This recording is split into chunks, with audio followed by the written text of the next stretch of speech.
welcome to the D3D4 Football Podcast with me, your host, James Richards. Good morning, everybody, or good afternoon or evening, whenever you listen to this podcast. Hope you're well.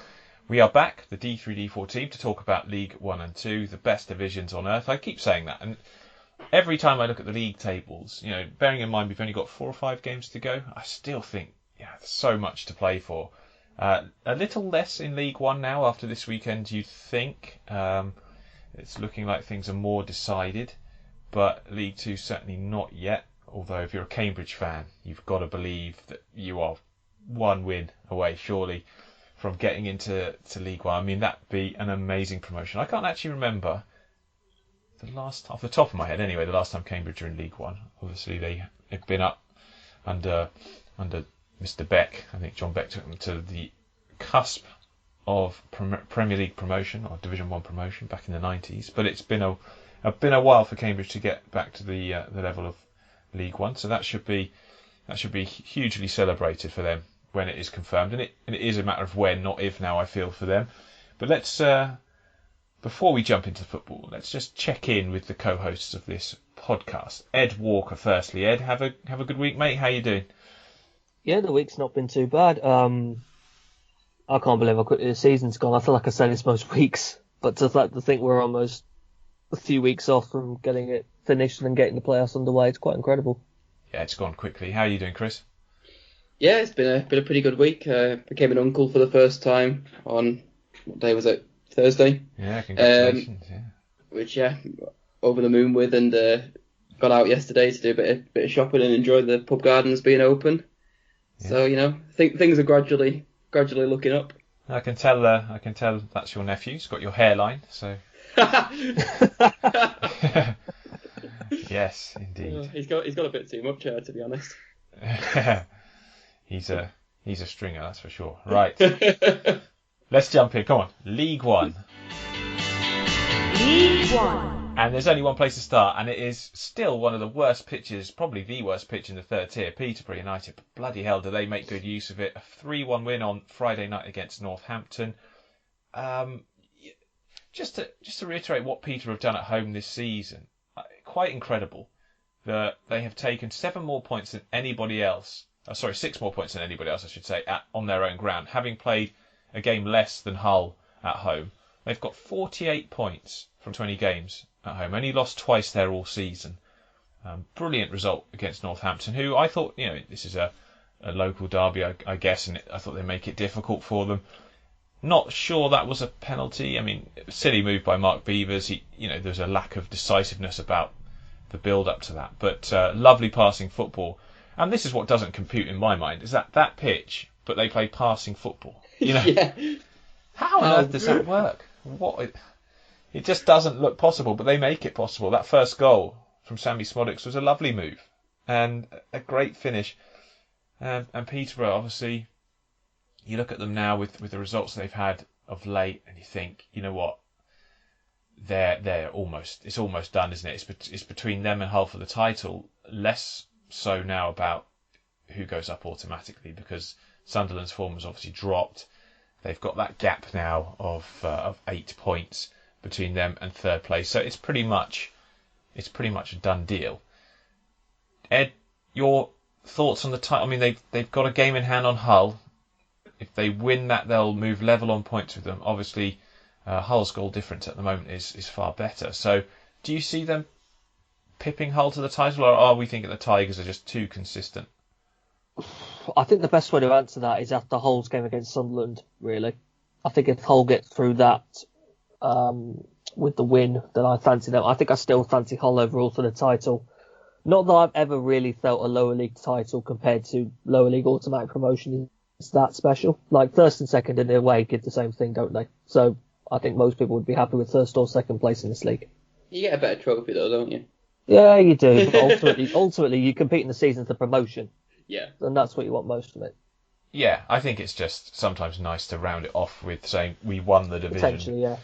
But I think you're right. I'd say at the moment I'm still leaning towards Hull because just, the way that they play and consistently. I mean, beating Fleetwood yesterday, Hull beat them for 2-1 at home just to keep their their good form going. But it's a testament to Peterborough because they didn't sign anyone at all in January, but they did keep Siriki Dembele, whose value has no doubt increased. His ability in this team has helped them get this promotion, although not confirmed, but it's getting there, and it'll be, he'd have played a huge contribution getting that over the line. If you'd sold him in January, you don't know. It may not have happened. I don't think wholesale changes in January when you're doing well is necessarily required, and they've proved that. And Darren Cantonier has had run a steady ship as a chairman through some pretty choppy waters of COVID. Ferguson, back for his third spell in charge, I think it is, and he's done really well. And I think they're older now, these guys, Ferguson and McAntony. I think you hear their stories about their clashes that they had back in the day, and it was all rather egotistical, rather petty, stuff that you hear about from when bands clash when they're young, and they don't get on too well. But I mean, they've got this partnership going really well now, and you just think stick with each other, stick with the club, and try next season, if you get into the Championship, which I'm sure they will, to get this club's stability at that level, because that's always been the problem for Peterborough, hasn't it? They get up and then they just can't maintain it in the Championship. You feel the fact that they've got, because obviously the last couple of times they've been in the Championship, they've had to make renovations to their stadium because they had a terrace, and you get, is it 3 seasons? They still do have a terrace. I thought they'd made it all season now. No, they have a terrace behind one of their goals. That's still there at the moment. They've certainly made one of them seating then. They might have 2 terraces, so they've maybe got a little bit less to sort out around the stadium. Well, they're going to get a new stadium, aren't they? That's the big thing. It's not far from their current one. Oh, okay. I believe it's been approved. It looks great as well, because it's the thing about Peterborough Stadium where it is. It's on the river. It's not far from the town centre, easily accessible from the train station. The new one is literally just across the way. I think if you take a sky view of the two, it's you can see them both in the same shot. So it's going to be a really nice new stadium. Hopefully that gets approved and gets done, because that will put Peterborough on a level where a bit like Luton are doing with their town centre redevelopment. That will put them on a level where they can do whatever. Then you've got the world's their oyster, and they need it. Let's be honest. They need to have that ability to get more income. Can't rely on people putting their hand in their pocket all the time. It might attract more fans to the ground, because they not by all means a huge club, Peterborough. Let's be honest. 7,000 is a decent crowd there, I would think. They do struggle to get bigger. It's a nice city, cathedral in the centre, and it's in Robin Hood, isn't it? It's in what? Sorry. I think it's in Robin Hood, that cathedral. Oh, is it? What, the movie? Or? I was a mascot down there when I was a kid. Walked on with the team, and we had a mate that was a Peterborough fan. Mum, Dad had a mate that was a Peterborough fan at the time, and I'm sure he told us that was in Robin Hood. Oh, really? That's interesting. Oh, you're learning something new every day on this podcast. But yeah, great stuff to see Peterborough doing well, and that will be the challenge for them. Will be the next step, and moving to a new stadium and getting stability in the Championship, because as you look at how difficult it is. Sides like Rotherham prove it every time they go in there. They do. And it is difficult, but Rotherham, you can't fault teams for not wanting to throw money at it, because what's better, going up and down several times, or financial instability? And you'd always take the latter. You would never want to risk the club. But congratulations to them for their result on Friday. Hull, of course, beating Fleetwood 2-1. Hull again looking really good. I mean, the fact that they can bring people like Gavin White off the bench just shows how strong they are as a team. It's not fair, is it? Yeah, they had Dan Crowley playing as like the 10 in a 4-2-3-1. Is it Regan Slater they've got on loan, who is a player that obviously has had a few loan spells in League Two, I think. I think he was at Scunthorpe for a while, and he never really got opportunities. He had injuries and stuff that never really caught the eye, but he's looking good in that team. So Hull have done exceptionally well. Grant McCann turning around what was it was a sinking ship at the end of last season. The way that they went down, so disappointing. But he's done superbly well. Talking of sinking ships, guys, Sunderland, Twitter meltdowns galore yesterday. Not that I could see any of them. From Sunderland fans, no. I don't know what happened to it. I don't know what happened with that either. That was really weird. Yeah, I managed to avoid Twitter for a while, which was apt with our scoreline. Your season, I think. I mean, so exciting being an Oldham fan, which we'll come to. But yeah, 3 straight defeats. Ed, you messaged me yesterday saying, could they slip to 5th? I mean, realistically, yes, of course they could, yeah. You know, they've still got Blackpool to play again. They lost 1-0 to Blackpool yesterday, despite having the vast majority of possession. Blackpool, 16 unbeaten. 16! That's ridiculous. Just incredible from the Tangerines, Neil Critchley's side. But one thing that struck me about this is Neil Critchley's side are so good in possession and usually do dominate the ball. But they didn't yesterday. Sunderland dominated the ball, but couldn't do enough with it. I mean, that moment where Luke O'Nien hit the bar, or hit the woodwork, indeed, that was close. But what, you know, Chris, your smugness, I noticed, is not in the air today after Sunday's. It's all right, James, because I've still got Hull. You still got Hull. Okay. We'll let you. You got halfway to what you wanted. Okay.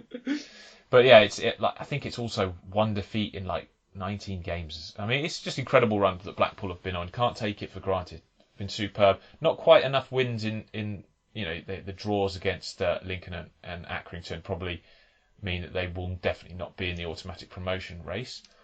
They haven't got a bad run in. They've got to play Sunderland again, but you know, the rest of the teams you'd fancy them in. You know, they're my playoff favourites at the moment. Well, yeah, you come into the playoffs, don't you? Momentum plays a massive part in the playoffs, and the best team with momentum is Blackpool. And you feel the likes of Sunderland, you know, did they get psyched out of it in the playoffs maybe? I do fear for them in the playoffs if they come in with not, you know, like Ed just said, if they don't come in with momentum, they're not guaranteed of being able to get up for it and win. And we see it so often, don't we? The team that finishes like 6th goes up because they just sneaked in there with a great late run. Yeah. Obviously, yeah. You know. In an ideal world, what you do is you hit form around mid-March. You get yourself into the playoffs, whether that's 6th or something like that, and then that carries you through. I remember Charlton doing it a couple of years ago. Yeah, they did. They went on a great run when I pulled away. I noticed James mentioning, you know, 6th tends to go up. Just looking at the league table. I'm hoping that's the case this year if things are like this. Staying there, so don't worry about that. Yeah, I mean it's not over yet for by any means in that playoff race. You've got family that are Portsmouth fans as well, don't you? Oh, here we go. I do, yeah. It's a vested interest here that we make sure that stays like that. But hang, you know, we'll come to that in a second because Sunderland just worry me slightly at the minute. I think, you know, they're not going to fall out of the playoffs. It's just they need to find a bit of form again before they start, because you know otherwise they're in a bit of bother. And again, you wouldn't want to play Lincoln now, would you, in a playoff? Because Lincoln are, you know, finding their feet again after a terrible time with injuries and COVID. But they got a win yesterday, 1-0 at Bristol Rovers. You know, you feel if it ends like this, you feel like Sunderland will get to the final, you know, going against Oxford. Well, I wouldn't put us. Look, we'll talk about Oxford in a second, but from yesterday's performance, it's very easy to say wow, but it's also 72 minutes of real poor football from Oxford, and so it's by no means cut and dry that we'll even be in there. I actually I didn't put us on the playoff running graphic. That's how little faith I had that we make it, given some of our performances, but.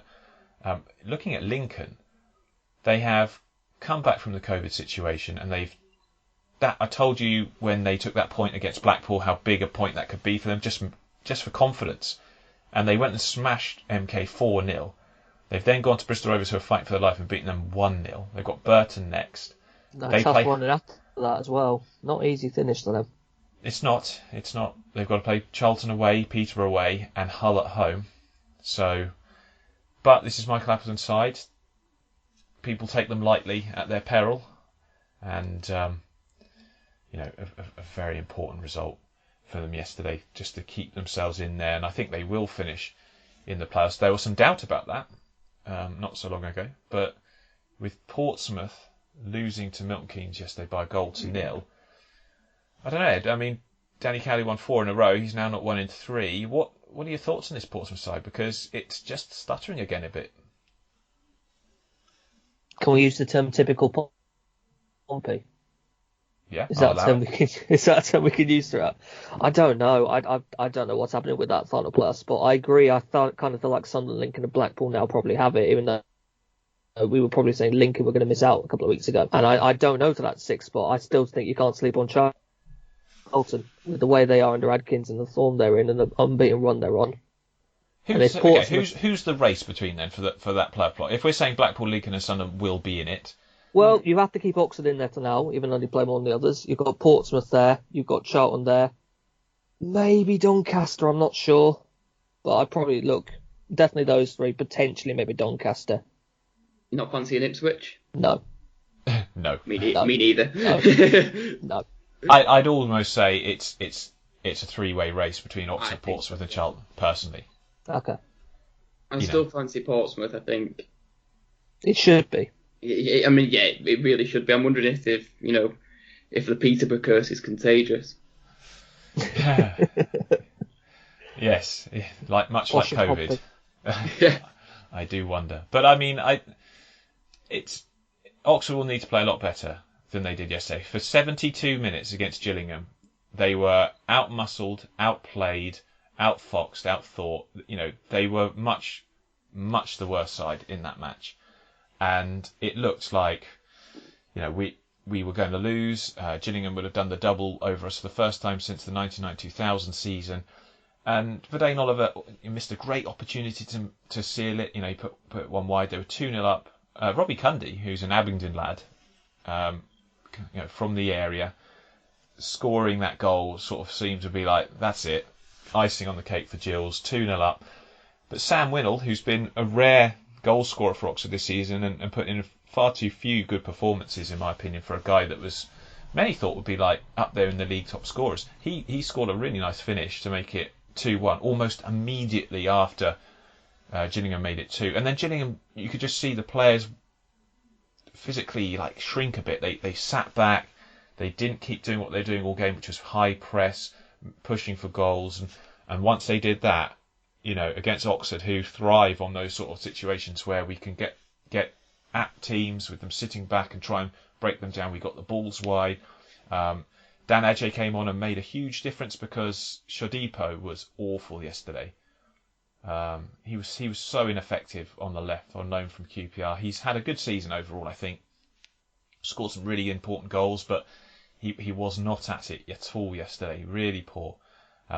When he went off and Adjei came on the left, we looked a lot better.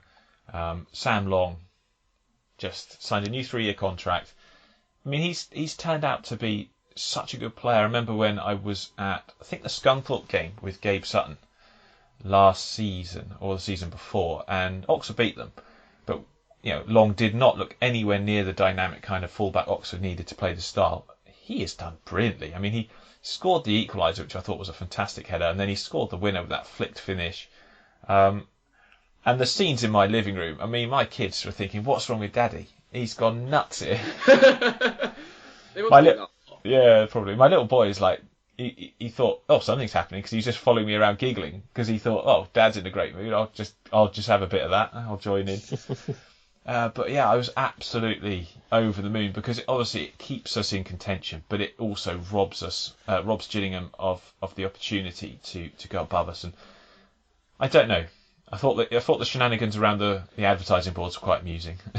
That was quite funny. Yeah, the coaching staff at half-time from Gillingham were like, right, let's go along the touchline. They were kicking all the ad boards back to make more room for Ryan Jackson throw-ins, and the guys with the forking the pitch came over and started moving them all back again. And they did this about 3 or 4 times. It got to the point where you thought, this is just... Has someone put it to Benny Hill music yet? No, I don't think so. He will do. So petty, really, when you think about it. And it didn't really matter, because Ryan Jackson set up their first goal from a long throw-in. So, and that was before the boards were moved back at all. But Oxford's run-in, interestingly, the next game will be huge, because they're away to AFC Wimbledon, who are suddenly looking very, very good. But we've got Plymouth at home, Shrewsbury away, and Burton at home on the last day. Not a bad run-in, compared to some of the others, but it's only 4 games left for us, so... Yeah, they're running out of time. Maybe. But you just, looking at the other teams, I agree with Ed. I fancy Charlton. Portsmouth should do it, but I fancy Charlton. who drew 0-0 yesterday. Am I right in saying that? They drew Yes. 0-0. Against Ipswich. Yeah, which is a bit of a kick in the teeth of both of those sides' playoff hopes. Yeah, it's the worst They possible love a 0-0 result. Ipswich, don't they? Yeah, Loads they of need them. a clear out, and they need Paul Cook to go, right, let's get Will Grigg into my team. I think that's his plan, isn't it? He's been linked with a move to get Will Grigg from Sunderland on a permanent. Well, I've seen some interesting discussions around Ipswich. Do they need Liam Richardson? Does Cook need his right-hand man with him? Yeah, I mean, I would say, yeah, get him in. Why not? But I don't think he work he's necessarily doing at Wigan. needs him. I think he needs a squad that is moulded by him and not part of this recent struggles, because I think mentality-wise it's difficult to turn that around, isn't it? Yeah. But a 0-0 didn't do either side particularly any good, but I do love what Charlton have been doing. I think, was it one defeat in 9 or something, or undefeated in 9? Yes. They're on a great run. Was it Ed that shared that David Mitchell sketch of him, going, it's Yeah. two titans of the game, which makes them seem like they're normal sized. Titans of Charlton against the juggernauts of Ipswich. That's That it. seem normal size. That's it, yeah. And there was some really good. What was that one you sent me, Chris, about big players or something, wasn't it? Oh, it's someone taking the mick out of BT Sport commentators, and he's going, well, they're big team players, and that's what big team players do. They turn up for the big games, and sometimes they turn up for the small games, and you want to see the small team players turn up for the big team games, because then they'll have a team of big players, and this is what you want from your squad. You want a squad of big game players. It's just cliche talk, isn't it? Like, Oh. utter garbage. Let's look at the bottom, though. Like Bristol Rovers, as we said, they lost to Lincoln. And I had a hot take last week where I said Northampton and Bristol Rovers will both go down. And I said that the last spot would be between Swindon and Wigan. Well, Swindon, I'm afraid. And have you seen the news is confirmed this morning? What's that one, sorry, mate? John Sheridan has gone. Yes, About time. yes. About time. I thought that was very generous to do it before we recorded. Yeah, well, I think 9 o'clock, so pretty much nailed it for us. Yeah, perfect. I mean, it's not really. I mean, come on, can some other club give us something a bit more interesting than John Sheridan leaving a clean bottom of League One when he's already kind of said he's going to leave? Yesterday. It's Tommy Wright taking over for now. Yeah, Tommy will do okay. I think there's a lot more going on at Swindon, frankly. I mean, they're going to go down, and then are they going to go into administration? Are they going to start next season on minus 12 points? I hope not.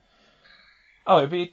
I mean, I'm an Oxford fan, right? And yes, there are rivals, but I do not want to see any team, even Swindon, go through this, because I feel that we're all us lower league fans are intrinsically linked in the fight against what has been like pretty injustice towards the lower leagues in recent years, like the way football is leaning, and the way lower league clubs are being kind of squeezed into non-existence almost. I mean, yes, there are only. Let's not pretend owners don't run clubs badly. They do, and Lee Power is not a good owner. But it's not the fans' fault. The fans have no say in this. I mean, the fact he's cut off communication with the Supporters Trust is a disgrace. The fact that they don't even know who owns the club is an outrage. I mean, it's outrageous. That is ridiculous, isn't it? It's Yeah. just. Yeah, I mean, and this is another club that was in the Premier League around Oldham's time. It's another club that's made the drop from the top to the bottom. This time last year, we were looking at a lovely side going up to win the League Two title. Yeah. They got absolutely trounced yesterday. 4-1 defeat to Wimbledon, who are in great form at the right time, are coming back and playing the role he does. Has actually Perfect. Yeah, it's been perfect for them. He is a foil. He won't score you loads of goals probably, but he's a foil for the kind of players. I mean, Joe Pigott. How many goals is that, Ed? 18? I think so, yeah. I mean, it's his 17, sorry. Yeah, highest scoring season for Joe Pigott this year. And he's been such an inspirational player. They're back at Plough Lane. When fans come back, you wanted them to be in League One, and it looks like that's something that they can achieve now. That's great. But for Swindon and clubs, we all have to band together, I think, and say, you know what, enough's enough. We need to find a way of restructuring the finances in football that just stop clubs struggling. This isn't sustainable. If we do want to have 4, 5 professional leagues in this country, which I think is something unique and something special, we need to start to have some bigger and better ideas about how we achieve that. I absolutely agree. And tragedy, what's happening at Swindon. And although there's always these people who go, it's not about finances, and it's not about finance, it's not about Premier League, it's not their fault. This is bad ownership. 100% agree with you. I'm not saying that. Yeah. Not at all. This is Lee Power, promising. I mean, it sounds like, and you can read all the articles. The Swindon Advertiser has been very good with like the chronology of all this, but it looks like he basically had a verbal agreement with Gareth Barry's agent as to them having a stake in the club. They've been Michael Standing, the agent of Gareth Barry. I think Michael Standing even played for Oxford, actually. I remember him playing for us. He's been putting money in regularly to the club, which is against rules because he's an agent. You're not allowed to do that. So a huge conflict of interest having footballers or agencies owning football clubs for clear reasons. But yeah, it doesn't look good. And there's also this Australian builder, or construction. What I don't understand is why were these people putting money in before they'd signed things? Well, with the rules as they are, they shouldn't have been allowed to get anywhere near the ownership of a club. But what's in it for them if they've not got? So the agreement appears to be that Lee Power said that they can have 50% of the profits or 50% of the sell-on profits when they sell the club, and of selling players and stuff like that.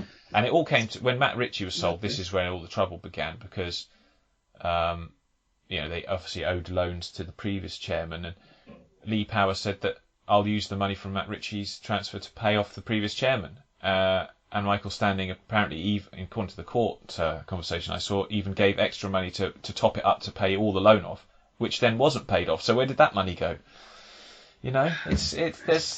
This is ridiculous, and this is fans. This club belongs to the fans. This belongs to the fans of Swindon Town. This is outrageous. What's happening? This is the thing, and there was a really good bit on one of the Oldham podcasts, Boundary Park Alert System. They interviewed, I think it was the chairman of Bees United, which is Brentford's supporters trust, and the stuff they did there to get their club back on the feet and to secure land for the new stadium and that kind of thing. I think. Now's the time for fans to be really thinking about where they want their club to be, and to band together. Don't let this. So you've seen Oldham fans split over problems over ownership, and I just hope that Swindon fans can stick together through it and find a tangible route out. I have a feeling they'll be far more united in this situation. Really I hope so. Looking back at the relegation battle, though, back to the football, which I'm sick and tired of talking about problems off the pitch. Frankly, it shouldn't be the case. But Wimbledon beat them, leaving them bottom of the table. John Sheridan leaving, I don't think makes an ounce of difference, frankly, for Swindon. They'll be too little, too late, really, as well. Yeah, they'll be in League Two next season. But that's a great result for Wimbledon, who, tend to be able to do this, don't they? This is like a great escape. Robinson's done an excellent job of turning them around. The last couple of results have really shown that they have got this ability going forward. I mean, they beat Accrington 5-1. They beat Ipswich 3-0. They've beaten Swindon 4-1. I really wish Oxford didn't have to play them next, actually. Not looking forward to this. But Ayoub Assal, again, looking great, this young player. Terrific talent that they've got from their academy. Been there, I think, since he was 12. I think he had a stint at Millwall and came over to them. And he's a player to keep an eye on for the future. But they are really playing well. And they look like they'll get themselves out of it, as do Wigan, guys, who beat Crewe 2-0. Crewe's season sort of pittering out quite disappointingly in the end, but you can't help but feel really pleased for Wigan given what they've had to contend with. 4 points clear of Northampton now, and Northampton's running is more difficult for sure. Less games obviously to do it as well. But yeah, Wigan 2-0 win over Crewe, beating Sunderland 2-1, and beating Doncaster 4-1 to have 3 straight wins for a team that looked dead and buried and may not even exist not so long ago. So real feel-good story for them, and they're actually playing good football. They really are playing well. So that's a massive positive. We said, like I said last week, Bristol Rovers losing to Lincoln, Northampton losing to Peterborough. They've got very difficult run-ins. They've got less games to do it.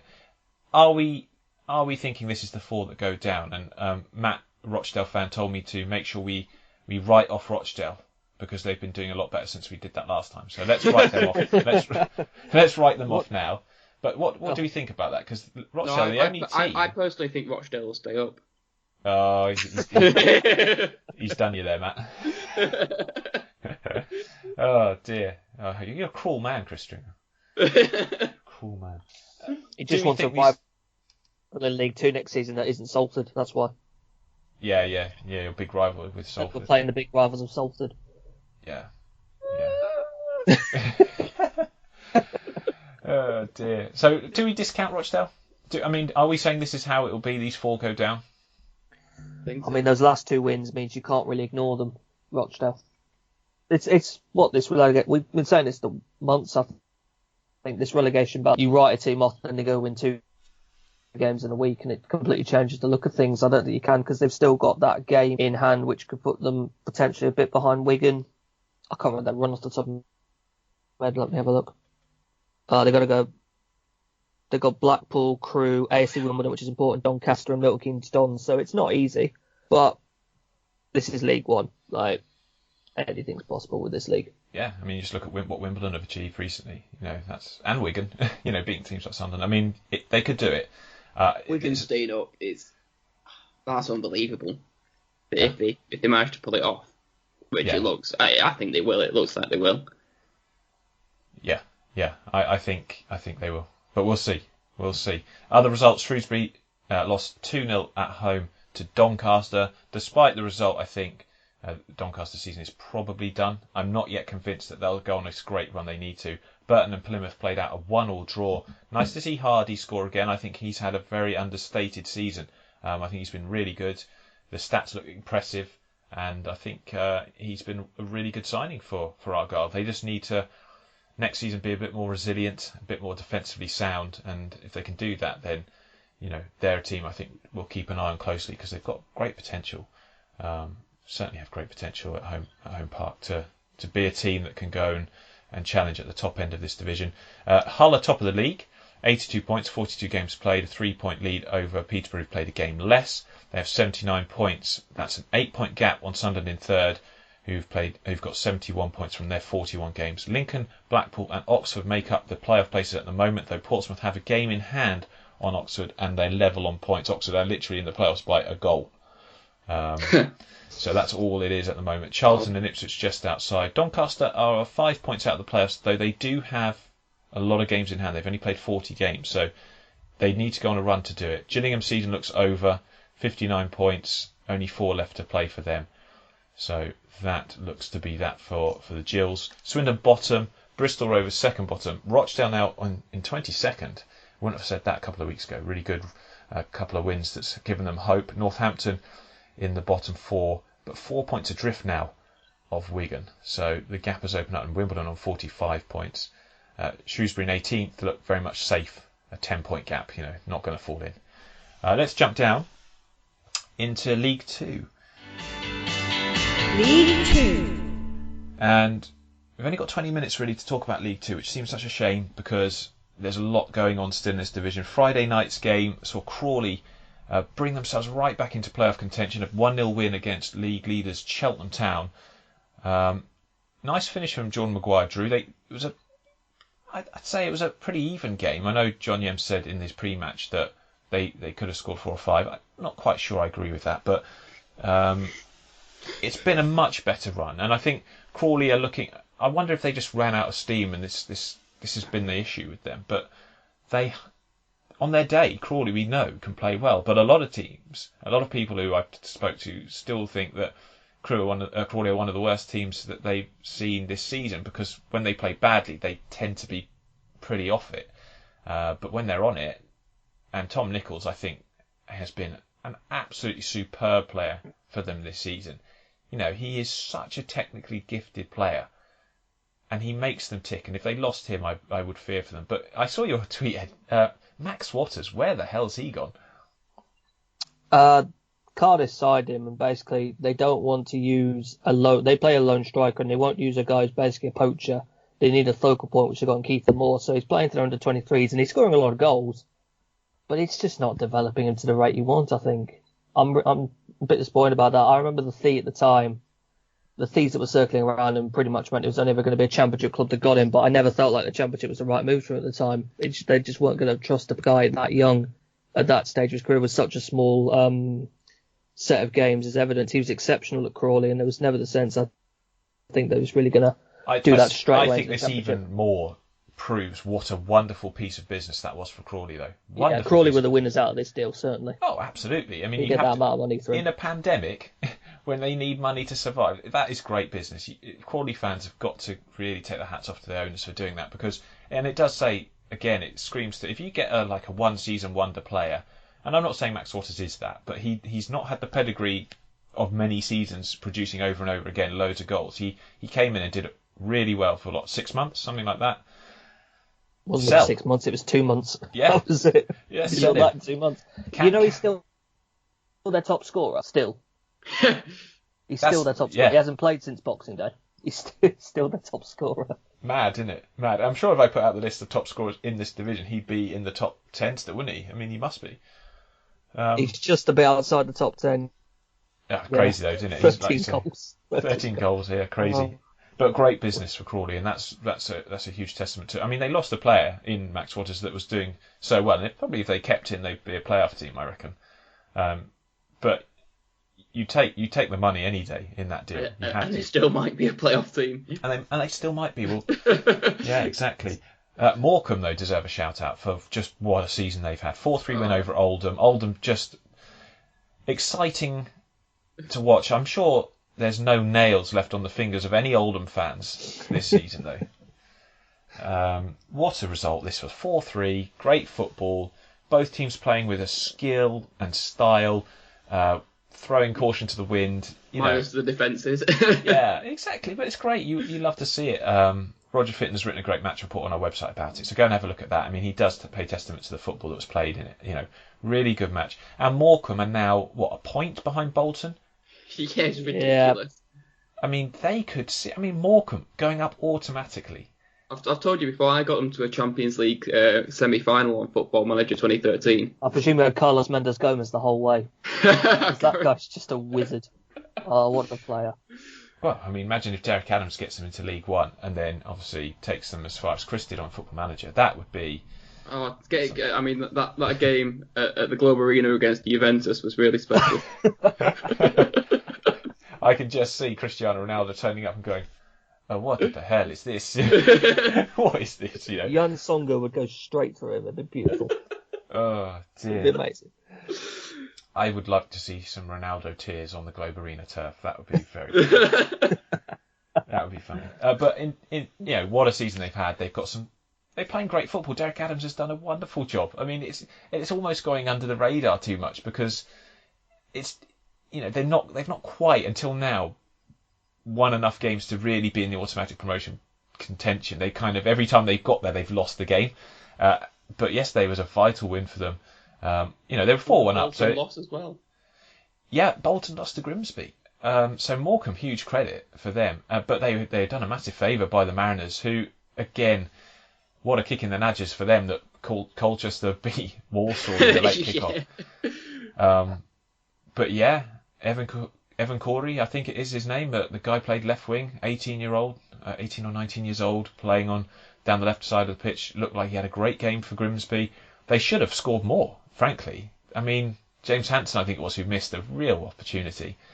And Grimsby,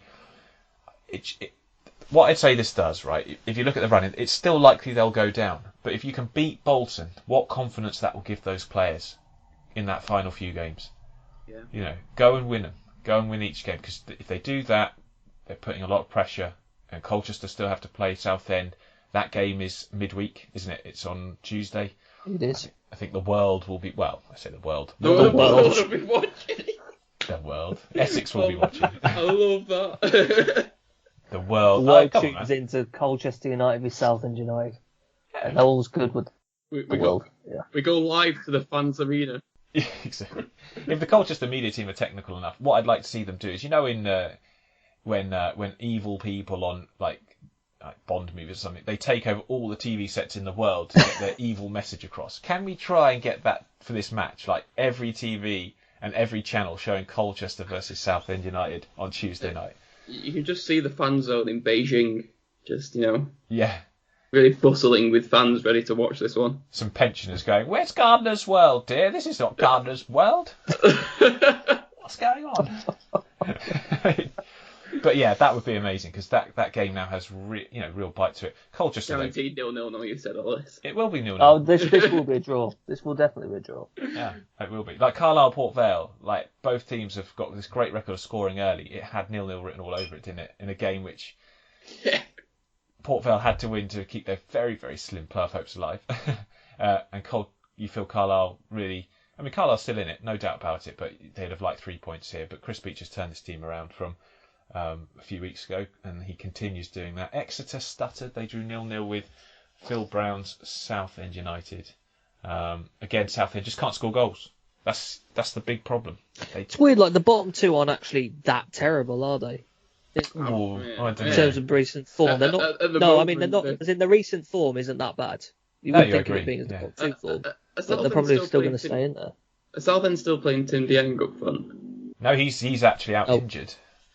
Akinola yesterday. Akinola. I like Akinola. I still can't believe that Timothy Dieng's been playing up front. No wonder they can't score. He's just a spine. He just plays through the spine of the team. I'm presuming he's having to go goalkeeper at some point. Yeah. Well, he's a big lad, isn't he? Yeah. But that bottom gap at the moment remains pretty large. Southend United have played the same games, only 4 games left, and they have a 6-point deficit to make up. So they have to beat Colchester. If they don't beat Colchester, that's done. Grimsby have that extra game, which could bring them within 4 points if they win it. But again, it's a big ask. You need to see Colchester flop away completely, and I'm not quite sure they will. And I think they've left it too late. And you say they're in good form, but some god-awful teams will stay up this year. And also, and their good form is, 2 wins from the last 6. Yeah, I mean, Grimsby have only lost, 1 in 8, something like that. But they've drawn far too many. They've just not been making enough ground up on those above them. But what a save James McEwen made in this one as well. I'm pleased to see him back in the side. It just is an indictment. Him being back and playing well under Paulhurst is an indictment of how poor Ian Holloway was. This man whose so-called man management is exceptional. Rubbish. I don't want to have a go at Ian Holloway on a personal level because he comes across an affable chap. I've met him. He seems all right. But what he did at Grimsby is shambolic, and it looks more and more disgraceful the more you hear about it. And his explanation, like we said last week, for why he left. Yeah. Sure thing, mate. Sure thing. So that's how it sits at the bottom. So that Tuesday night game is going to be massive now. Grimsby, huge credit for that result. Gives them confidence going forward. But, you look at the table. I don't think Barrow will be pulled into this. I think it literally will be 2 out of those 3. And I'm pretty sure it'll be the 2 that are currently there, unfortunately. But yeah, I think you're right. I had to agree, sadly. It'd be exciting if it changes up a bit if Southend win in the week. It will be. I mean, for the neutral, a Southend win is a great achievement because it just makes it all that more interesting. But last week, Mark Cooper was sacked by Forest Green as we move up into the playoff race. They got the win. Mr. Ball, Alan Ball's son, of course, taken over and getting the 3-2 win against Scunthorpe. It was a much needed result for them to end that slide, and it probably cements them in the playoffs. I mean, there's still question marks about that, but with teams like Carlisle and Exeter not quite doing it, and Leyton Orient with a big win, Joby McAnuff, I think it's fair to say he's turned them around a bit. Yeah. It's weird this playoff hunt, isn't it? Because Newport have been really inconsistent. They've been dangling that carrot to the teams outside the playoffs, saying, "Come on, grab it," and no one wants it. And no one's been able to take it, have they? In the playoffs. I mean, it goes down as far for me as Crawley, this playoff race now. I'd say Crawley have to win. I still don't know about Crawley, to be honest. I get what you're saying, but definitely Salford, though. Definitely Salford. But Crawley have to keep this winning run going. Back-to-back wins is not really a winning run, unless you're Walsall. I mean, actually, on the topic of that, did you see the League One account yesterday talking about how Bristol Rovers were unbeaten in 2? No, that's They made a big deal out of Bristol Rovers being unbeaten in two yesterday. That's generally what they said. I remember reading that thinking, are you serious? Oh, Is that actually serious? Unbeaten in 2. Unbeaten in 2. Embarrassing that. Oh dear. Right. Sorry, I've just got to wipe some tears off my laptop before it damages it. All the official accounts for the leagues and just come out with They come up with some great funny stuff, don't they? Unbeaten in 2. Right, yeah. Well, there we go. But Leyton Orient, I mean, this is open, isn't it? So you've got Newport in there at the minute. Exeter, Leyton Orient, Carlisle, Salford, all chasing. I'm not going to put Crawley out of it yet, but I think they're the long shot. Bradford, I think, are probably out of it just because they're not as consistent. I mean, it's just exciting. It's just exciting to see. It could go either way. I mean, you'd like to see Newport cling to it because they have been good most of the season. Yeah. It's just recently with the problems of their pitch, losing Scott Twine and Cooper as well, went back to Swansea, didn't he? That did hit them, no doubt about it. But there we go. They lost to Cambridge 1-0 yesterday. Cambridge are on the cusp, guys, of promotion. Wasn't a great performance, but they got it done. They have got a gap of 5 points between them and third place. You do feel if they win one more game that's a top 3 place secured, probably. Yeah, and to answer your question from earlier, it looks like it was the 03-04 season that they were last in League One or Division 3 at the time. Really, that long? Or was Division 3 Division... I can't remember what anything's called. I can't remember. No, 01-02, sorry. 01-02, wow. It was Division 2 then, wasn't it? Because they changed it to the Premier League and decided to confuse everyone. Any Cambridge fans listen to this? Is that when you had Lionel Perez in goal? Was it Lionel Perez, the guy with long hair? He's a French guy. They had in goal. I saw him play for them at the Manogram, Perez. I'm sure it was Perez. They had the flamboyant foreign goalkeeper, Cambridge did, back in the day. Only you would remember that. Anyway, well, no, I won't. I mean, I'm not. I mean, to be fair, I was 4. I wouldn't remember that at all. No, well, Cambridge fans, if you're listening to this, who was that goal? I'm sure it was Lionel Perez. And I have a feeling he played... Did he play for Sunderland or someone? I don't know. But Cambridge fans, let us know, because I'm sure he was... The last time he played in the third tier, I'm sure he was part of that squad. Anyway. But they're so close. And, Mark Bonner, what a job he's done. Like a rookie manager coming in and doing really well. Tranmere doing their best not to press for the automatic promotion places. They got a 0-0 draw with Salford yesterday. When was the last win? It's 6 games ago, I think. It's been a little while. Yeah. Been a little while. But Stevenage lost to Mansfield in the most unlucky defeat of the season. Stevenage really should have hammered them in this, but no, Mansfield get that win. They're safe now. Stevenage will be in League 2 next season, and they can build on the performances that they have put in of late. And have an extra $400,000 now. $400,000 on a 13-year-old is a disgrace. Ridiculous. I mean, is that confirmed though? Is that actually confirmed? Because I saw it from that account on Twitter, but obviously it's not talked about by Man City. I would imagine it is confirmed. I would imagine so. Yeah, I would imagine so. But it's not right. It's just not right. $400,000 for a 13-year-old. He's a child, man. He could end up just drifting into the obscurity of the academy system that the Premier League produces. I don't like it personally. It puts a lot of pressure on the lads as well. It does. It does. Yeah. I think I said to you in the week, James. At that age, football's about enjoying it, and it is. I mean, it should always be about enjoying it, but especially at that age, you want to just be enjoying it, working on some aspects of your technical ability. You don't need to be having that sort of money thrown at you. I wonder what he's being paid as well. Wages. You're also spending it on someone who hasn't fully developed physically yet. Physical development affects your abilities. I thought, well, you might be a very technical guy who's 10, 11 years old, but once you physically develop, you have to readjust to your new body again. So there's no guarantee that he's going to fully be able to handle that either. It's just... No. And it's pocket change for Man City, and that's the disgraceful thing. Yeah, exactly.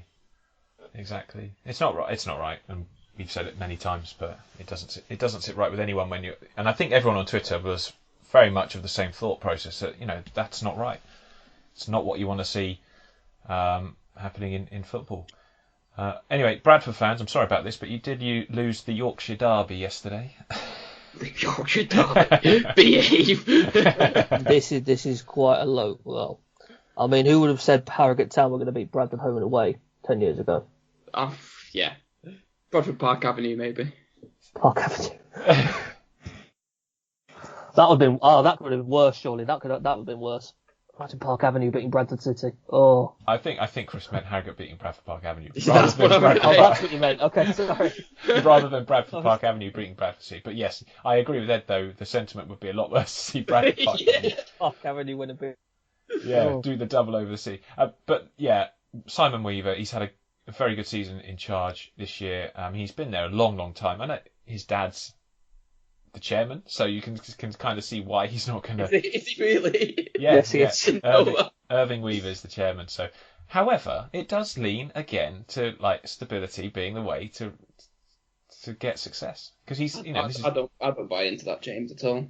No. I mean, because Oldham have just done brilliantly for the last 30 years. They've always found their man. You can't knock onto that. Oh yes, this time they have found their man though. Keith Curl will be there for weeks. Well, he's brought with him defensive stability, as we saw yesterday. Yeah, they look so much better at the back. To be fair though, like if they do improve at the back and not change their attacking style next season, like was it Carl Jameson said we're going up? Oh yeah, so it must happen. Must happen, absolutely. Right, let's draw this pod to a close before we talk any more nonsense. But yeah, that's not like us. No, yeah, we were accused of smoking stuff last week, I think. I'm not surprised. But I do love the League Two table. Cambridge top, 74 points from 42 games. Cheltenham behind them, but with a game in hand. Cheltenham have been a bit win-lose at the minute, haven't they? But I still think they'll make it. I hope they get over the line and get promoted for the first time automatically to the third tier. That would be amazing. Bolton still somehow third, despite a couple of poor results. Like we say, no one's really wanting to take that off them. They've got 70 points from 42 games. Morecambe in fourth, 69 points from 42 games. Tranmere, I mean, if Tranmere had got their form in gear, they'd be comfortably in the automatics now, but they've only got 66 points. They have got James Vaughan finally back, though, which is a positive. Yeah, a couple of appearances off the bench. Return to fitness could be really important for them. For the playoffs, certainly. I can't see them making up those 4 points. So you never know. The way the results in this division go each week, it's a great division to follow. Forest Green in 6th and Newport in 7th, clinging on by a point. And then at the bottom, Grimsby and Southend, like we said already, they're a bit adrift. But that is us done this week, all finished. Thank you to Ed and Chris for listening. Thank you for all of our listeners who tune in each week. And we'll be back covering all the exciting games over the coming weeks. Next Sunday, including that Essex derby, which will be watched by millions. We'll see you then. Goodbye.